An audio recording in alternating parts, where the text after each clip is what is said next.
All right, welcome back to Full Plate. I don't look like a tech guru, but I love high-tech stuff, and your kids love it too.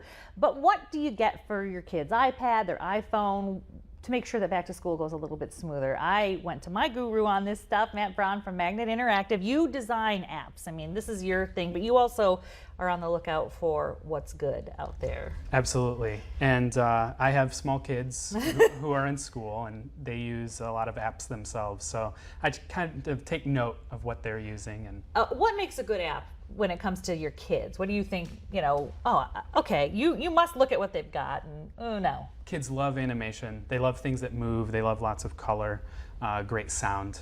Great sound. I find kids to know that they know how to use an iPad faster than an adult does. I mean, when you first get it, it's intuitive. It's amazing how you can put a 1-year-old in front of an iPad and they know immediately how to unlock it. Keep that in mind, Mom and Dad. So we're talking a little bit about back to school. Your little kids, you were saying, like the animation. You said they like the Dr. Seuss, the Disney. Disney's doing a great job with apps. Definitely. What if we've got a school-aged kid and we're thinking we want to be useful with these apps? We don't want to clutter things up with all games. So what are you looking at and maybe parents should look at in terms of apps? Now, some of the apps that I brought are for college-aged or high school-aged kids. Okay. I know you have a college-aged kid. I have 2 college-aged sons, it is true. And they usually are the ones that find it and tell me, you should try this. But we'll start with that. With the older kid, what do we think? So a couple that I brought today, one is called Notability. And Notability is a note-taking app. You can use it to take audio notes. You can use it to mark up a PDF if you wanted to. So there's a writing mode, and you can write. And there's also a zoom mode where, and I've used this actually with clients sometimes, and you could, scribble a signature, save a PDF, send it off. This is so amazing. Remember when we first got these PDA, personal digital assistants, you had to learn all this shorthand code to write, and now it's just exactly the way you write. Use your own handwriting or type if you want to. And then there's also, you've got they could actually record if someone's, okay, listen, this is going to be on the test. They can hit record so that they know they've got it. Sure, some students capture the whole session. Wow, right? Geez, if you miss something, then you can go back and find it. This looks really just visual too. Organized the way you'd have a notepad. Yes, and if you want to go through and make some highlights or go back and erase something. Erase the zombie. It's very simple, very intuitive. Okay, and this one is called again? This one is called Notability. Notability. So if you've got someone that's got to take notes, whether it's high school, junior high, and even college, this one is something to check out. Is this a free app, or is it one you've got a 99 cents? This one is $2.99. $2.99. And I think that's a limited time thing. Okay. I think they're going to raise the price soon. Sort of a back to school special. Sure. Okay, so Notability. Now, another one in the note-taking family is called Evernote. And Evernote's been around for a while. Well, this looks more buttoned down and serious. Yes, and this one's more general purpose. People use this for business, but they also use it for school, for taking notes. So I use it to take notes of client information or app ideas or tweets that I find interesting. I'll save them in an archive. You can organize things by their tags. So I have quite a few tags here. And you can also see where you might have taken a note on the map. So, let's say you're visiting another city, you can see, for instance, here are hotel receipts. Wow. What about exporting? Should you look for, I always worry that, okay, Mom, I've got to print it out or I have to turn it in. And most of these apps allow you to, send it to email, send it to a Dropbox, that kind of thing? Sure. Evernote itself is sort of like Dropbox in that you store things there, but you can also use an AirPrint compatible printer to print wirelessly, or you can send things to yourself via email. Right, that's our classic maneuver, send it to ourselves. Sure. All right, so Evernote is this one, and it looks a little bit more now Evernote is free, almost. but they also have subscription plans. You can pay for like a month or pay for a year to get extra storage. Okay, so Evernote and Noteworthy for that note-taking, Notability, I'm sorry. Okay. Now, these next two are provided by Apple. They're free. One of them is called iBooks, and you can use that for managing your ebooks, just for reading, but they also have something called iBooks Textbooks. I was wondering about this, because of course I have iBooks and I will get a book, but this is already loaded on there, right? This one I think is a free download from the App Store. Okay. they prompt you to download it the first time you turn on your Okay. iPad. Okay. So this one has slideshows and videos. It also has some 3D models. Whoa. And you can go through That's cool. and go through the course of the textbook, read the text, and also watch video from experts. That's really neat. Okay, so, and we talked about this a little bit too, the having a textbook on your iPad. That's more and more what we're seeing with the kids, right? Definitely. Some of the schools, even locally, are using, these tablet technology.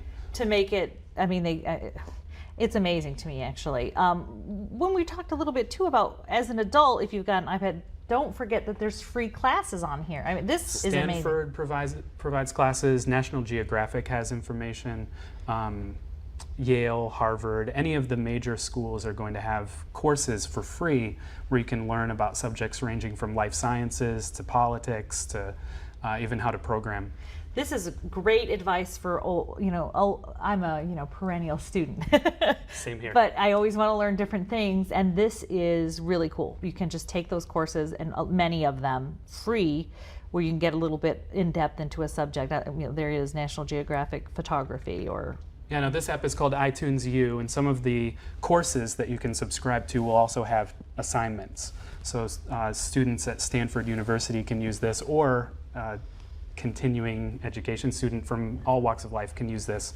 All right, now you're an learn. app developer. Is there a beginning app developing course that you recommend? When people say to you, I want to do, and I bet you people say that to you all the time, I want to be an app developer, because it sounds so cool and it's so the future. It's a lot of fun to make the computer do something, sure. And Stanford, again, has courses. Khan Academy is another one.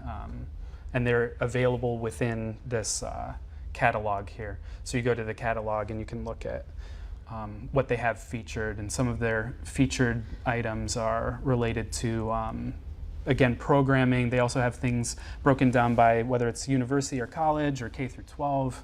And then they have some interesting virtual field trips.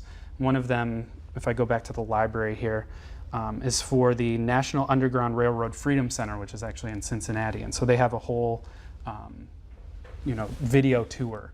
So you go on a virtual field trip. Wow. All right, so if a kid wants to do what you do, what do you suggest to them though? Like what kind of degree do you get? Do you get a computer science degree? What is your degree? The University of Toledo offers a computer science engineering degree. And that's what you did. I did. That's what you did. Okay, so what else do we got here on your iPad? So I have a couple more apps, and these are actually apps that I've produced. And Okay, big hits. I mentioned before, yes. One of them is called MASH. Stands for Mansion, Apartment, Shack, House, and those are kind of represented here. And this is like the fun thing that the kids used to do at a slumber party.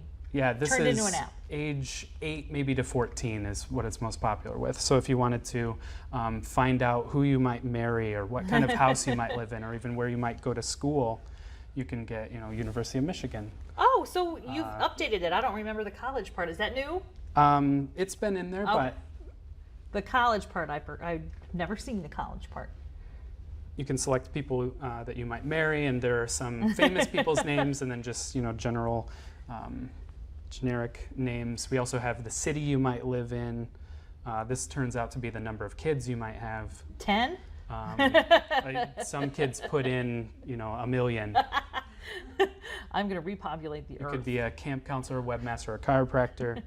And then this last one is what you might major in college. And so what it's going to do is have you draw a spiral. After you've answered all those different things. It's going to come up with a number, and it uses that number to mark off, in this case, every 6th item. So it's going to mark off until it gets 1 in each of these categories. And we don't have to wait for the whole thing. We can just go ahead and read our story. And it's going to say you're going to live in a flawless house, in this case. Nice. Graduate from the University of Michigan. With a psych degree. You will have, however, there are some adjectives in here that are less than favorable. You'll have 2 gruesome kids. But you're going to spend your days as a webmaster. With your gruesome children. But in a flawless house. So you win some, you lose some. So the kids love this. you can also Adults love this. Yeah, you can share your story via email. You can share your story to Facebook, SMS, Twitter. Nice. Save it for reading later. And this is one of the most downloaded apps of all time. People love this thing. Well, I think locally it's one of the most downloaded apps. It's had just over 8 million. Oh, no big deal. Not very many. 8 million. I'm Josie behind the camera is going, so MASH, check it out. It is totally fun. And I think it is a perfect slumber party game. Next time the girls are over and you don't know what to do with them, get them doing Kids this. play it on road trips, on Exactly, in long the car bus. ride. Yeah. All right, and then this to me is the future of classroom and party games, and it's your Sketch Party TV. Yeah, so right now we're wirelessly transmitting to an Apple TV, which is hidden behind this television here. And Sketch Party TV is, it's going to be blank for a moment. This has been out for about a year, a little bit? About a year, is that right? Yeah, just over a year at this point. And so we have and again, it goes now with an your Apple update TV. to choose word lists. So you Okay. can choose from some standard words, kids mode words, and there's a language pack. You go through and choose your teams, and we did this the last time I was here, but when you go to play, it's going to give you a word here to draw, and in this case it's going to be leg warmers, so I don't know if that looks anything like leg warmers. But let's say you got it, and it's going to go through and play just like Pictionary. So again, this is really something that I think you're going to see classrooms do a lot more, and that is this interactive. You can have teams of kids. It's right here. It's fun, but you're working on a even specific to schools in the future. It's not quite ready, but it'll be. Talk about that a little bit. Early on, I got a request from teachers to be able to do custom word lists, so they could add their vocabulary words for English class or for history class and use this in the classroom. It's said that you associate words better when you draw a picture, and that update should be out in the next few weeks. Well, congratulations. I think it's a fantastic idea.